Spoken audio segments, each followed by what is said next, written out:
Vous venez de battre Châteauroux sur sa pelouse synthétique, les Castelroussins qui restaient sur 3 victoires de suite, c'est bien, et vous continuez votre marche en avant. On savait qu'on avait un match difficile parce que c'est vrai que les Castelroussins restaient sur 3 victoires avec 3 buts marqués, il ne faut pas contre n'importe qui, hein, contre Dijon, Clermont et Niort. Mais bon, je crois qu'on a pris le match comme il le fallait, on a réussi à maîtriser le ballon, se créer des occasions. Bon, le seul regret que j'ai, c'est de ne pas avoir pris le large un peu plus vite ou un peu plus tôt, ça nous aurait évité les suées de la fin de match, mais bon, globalement, je suis satisfait évidemment de la prestation de l'équipe. Vous êtes deuxième au classement, 36 points, ça va bien pour le SCO, hein? Ouais, Moussé, ça va vite parce que la semaine dernière, on a fait un match nul chez nous contre Nancy, contre une belle équipe.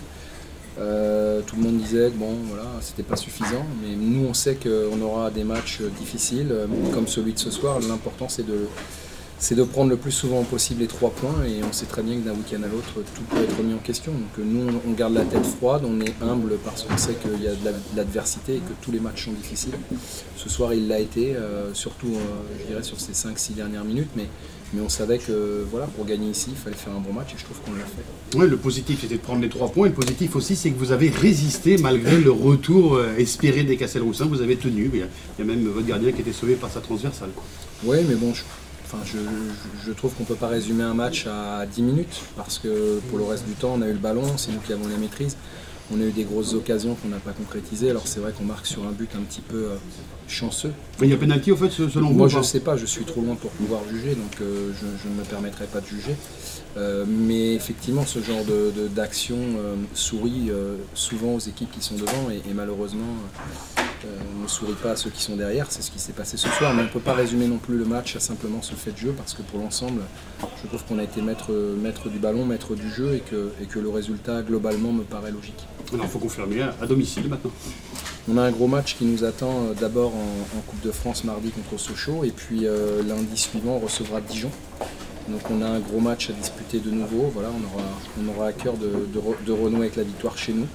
Mais ce soir on était venu pour gagner, on l'a fait, donc objectif atteint et voilà, je souhaite en tant qu'ancien Castelroussin et ancien collègue de travail de Jean-Louis Garcia, je souhaite un bon courage pour Châteauroux sur la deuxième partie et j'espère de tout cœur qu'ils vont réussir à se maintenir parce que moi j'ai des bons souvenirs ici et que j'espère que le club va rester en Ligue 2, ils en ont les moyens et voilà, je pense qu'ils vont y arriver mais c'est dur pour tout le monde, aussi bien en haut qu'en bas. Rappelez-nous simplement la période où vous étiez ici à Châteauroux. Moi c'est la période où le club était en 3e division à l'époque, entraîneur André Jarmac, on était monté en Ligue 2, puis j'avais fait une autre saison en Ligue 2 avec Joachim Marx comme coach, avec Dominique Bijota, Guy Mingoal, enfin bon voilà, c'est Franck Manteau. J'ai passé 2 belles années ici et j'ai toujours beaucoup de plaisir à y revenir. Et j'ai pas oublié aussi les bons moments que j'ai passés avec Michel Denisot, que j'ai pas vu ce soir, j'aurais bien aimé voir et je sais qu'il est revenu un petit peu aux affaires. Ça me fait plaisir et je pense que des gens de ce niveau-là ne peuvent apporter que du bien au club. Donc voilà, je souhaite bon vent à la Vera. Merci beaucoup Stéphane Moulin et bravo encore pour cette performance. Vous êtes imposé ici avec vos joueurs. Voilà, nous sommes de retour en salle de presse du stade Gaston Petit avec Jean-Louis Garcia. Eh bien Jean-Louis, ça s'est mal passé. Fin de série comme l'on dit pour la mairie à domicile, battu 1-0 par le SCO d'Angers. Les autres résultats ne plaident pas en votre faveur. C'est ennuyeux tout cela. Alors, qu'est-ce que je dois répondre à tout ça? On a perdu 1-0 et je pense que sur les 4 matchs qu'on a fait ici depuis que je suis là, c'est peut-être le meilleur. Et pourtant on l'a perdu. Donc c'est la dure réalité du football. Je pense qu'on méritait largement ce soir de partager au moins le résultat avec cette équipe d'Angers qui est la meilleure à l'extérieur et qui est sur le podium depuis la première journée. Mon équipe est en progrès. On n'a pas lâché jusqu'au bout, on aurait mérité d'égaliser. Il y a eu ce soir des décisions arbitrales que je respecte, mais qui ont été en notre défaveur. On a considéré que la main de Joe Biang était intentionnelle, alors qu'il a les bras collés au corps. Et on a considéré que la main de Thomas, lui, elle n'était pas intentionnelle. C'est une interprétation de monsieur l'arbitre, je le respecte, mais malheureusement ça a vraiment joué en notre défaveur. Après le reste, pour moi c'est de la littérature. Les séries, pas les séries, on a joué contre une équipe de haut niveau de ce championnat, on a rivalisé, on a montré des progrès. Malheureusement, contre Dijon, on a été 3 fois, 4 fois moins bon que ce soir et on a gagné 3-1. Ce soir, on a montré des progrès dans le jeu. On a concédé le moins d'occasions que l'on ait concédé depuis ma prise de fonction à domicile. Parce que ce soit contre Clermont, contre Istres et contre Dijon, chaque fois, bonne foi, fait un grand match. Ce soir, Landry a eu peut-être 2 arrêts à faire. Et malheureusement, le résultat est là. C'est la dure et la cruelle, parfois, réalité du football. Qu'est-ce qu'il a manqué ce soir? Peut-être ces décisions d'arbitre en votre défaveur. On n'en parle plus, d'accord. Qu'est-ce qui vous a manqué alors pour bien faire partager les points? Pourquoi pas l'emporter face à Angers? Il nous a manqué un petit peu de précision devant le but. Surtout en première mi-temps, on a eu plusieurs situations qui demandaient un petit peu plus de justesse technique. On a vu beaucoup de bonnes intentions, mais des bonnes intentions court-circuitées par du déchet technique. Une passe trop forte, un contrôle mal ajusté. Et ça nous a fortement pénalisé dans un match contre une grosse équipe. Ça se joue à des détails, on l'avait dit avant. Et ça, parfois, on a fait des mouvements qui ont été court-circuités, je vous dis, par un trop grand déchet technique. Donc ça, c'est la première des choses. Et ensuite, il nous a manqué un peu de réalisme, un peu de réussite. On prend la barre, il y a Maliki qui fait 1 ou 2 gros arrêts. Il y a le coup franc de Chamed, je pense que s'il est juste cadré, il est archi battu. C'est comme ça. Il y a des soirs, c'est comme ça ne veut pas rentrer.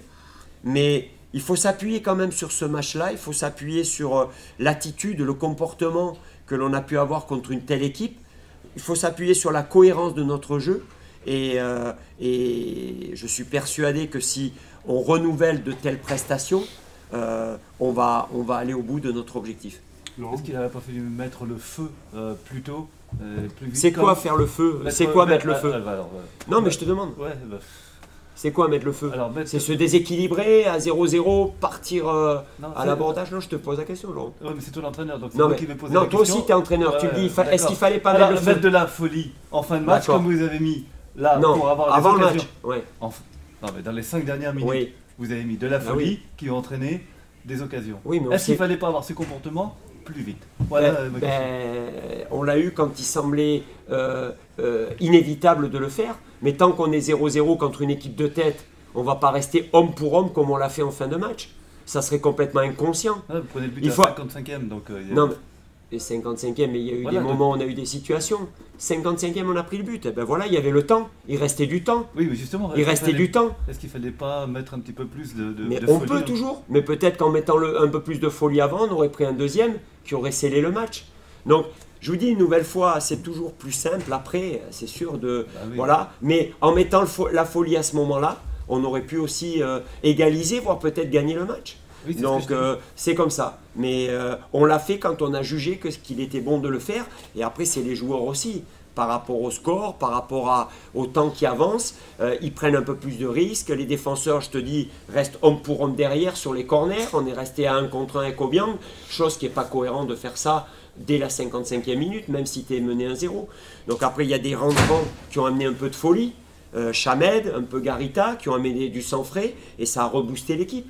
Mais après, on peut toujours... ça me semble difficile de jouer tout un match comme on l'a joué. Il me semble que sur la première mi-temps, on a fait des mouvements, des enchaînements très intéressants qui, sans que ce soit peut-être de la folie, comme tu dis, auraient pu nous permettre d'être devant. Est-ce que le problème, c'est de ne pas avoir essayé de garder le résultat nul, justement, à un moment? Non, j'ai pas eu l'impression. À moins qu'Angers aussi, ils avaient cette intention-là. J'ai pas eu l'impression d'avoir plus envie de garder le match nul que cette équipe d'Angers. Non. Jean-Louis, il y a Tours qui se profile à l'horizon. Et ma composition d'équipe de départ, elle prouve qu'on n'a pas joué pour faire match nul. Quand tu alignes à la fois T, Bourgeois, Teimon, Maboulou, Kevin Dupuis, c'est que tu as des intentions de jeu. Après, il y a un adversaire qui est la meilleure équipe à l'extérieur, qui est bien organisée. À un moment, il y avait peut-être l'intention aussi de se dire un point, c'est pas mal. Non, on avait l'intention d'être cohérent toujours tactiquement. On a dit, on ne peut pas faire mettre peut-être de la folie tout de suite, parce que cette équipe, elle va nous contrer. C'est la meilleure équipe à l'extérieur. Il y a la vitesse devant. Et que On veut pas être des bleus, quoi. on ne peut pas se tuer le match d'entrée, quoi, en faisant n'importe quoi. Donc, on avait décidé de faire un match avec une certaine intelligence, un certain contrôle. Et j'ai le sentiment qu'on avait quand même ce contrôle, même si peut-être à votre goût, et parce que je vous dis, il y a eu un peu d'échec technique, ça ne s'est pas traduit par assez d'occasions de but franches en début de match, mais on savait qu'on les aurait en fin de match. Et peut-être que si on est 0-0 au moment de ces 10 dernières minutes de folie, peut-être qu'au lieu de prendre la barre, ça rentre. Voilà. Mais on ne peut pas refaire le match, c'est comme ça. En tout cas, moi, dans le déroulé du match, je trouve qu'il y avait de la cohérence dans ce qu'on a Donc, si je entrepris. comprends bien, c'est un débat tactique entre Stéphane Moulin et toi. Non, mais disons que les équipes se craignaient un petit peu, tous les deux. Moi, je crois qu'en étant 17e, on a toutes les raisons de craindre une équipe qui est 3e, quand même. Parce que j'ai un peu l'impression que autour, là, dans le contexte, ça manque un peu d'humilité. On joue le SCO d'Angers, on est une équipe qui joue le maintien. Effectivement, si on vient partager le score déjà avec une telle équipe, c'est déjà pas mal. Mais on a joué le match pour le gagner tout de même. On s'y est pris de la même manière contre Dijon, contre Clermont, où on a eu très peu la balle, où on a été parfois dominé, mais on a été très réaliste en contre. Et de la réussite. Et de la réussite aussi. Ben, ce soir, on a fait peut-être plus d'actions dans la fluidité, mais on n'a pas eu la réussite. Donc c'est comme ça, mais j'ai pas trop de... comment dirais-je, je regrette la manière dont on prend le but, forcément, parce qu'elle nous met vraiment un handicap. Et je pense sincèrement que si on reste 0-0 jusqu'au bout, peut-être que ça aurait pu tourner en notre faveur. Mais après, c'est sûr qu'on peut toujours se dire « Ah ben, ils ont mis 10 minutes de folie, pourquoi ils ne l'ont pas fait d'entrée ?» Oui. Non, mais la folie, ça ne veut pas dire que le latéral il va jouer avançante. La folie, c'est aussi une prise de risque. C'est l'avançant qui va prendre un risque. La folie, c'est pas tous devant et puis il n'y a aucun garde-fou. C'est pas ça la folie. Ben, vas-y, explique-moi, tu es coach, donc vas-y, je t'écoute. Ben, j'ai bien compris. Mais aujourd'hui, dans le début de match, on a mis des gens pour jouer vers l'avant, pour prendre, mais il y a un adversaire. Je ne pense pas qu'à un moment donné, il n'y en a pas eu assez, Laurent, c'est ça que je veux te dire. Effectivement, peut-être qu'il n'y en a pas eu assez. Mais il y a eu des intentions, il y a eu des mouvements côté gauche, il y a eu des déviations, il y a eu le jeu à 3 sur le côté où Bourgeois, Obiang, il a centré devant le but. On ne peut pas me dire qu'il n'y a rien eu.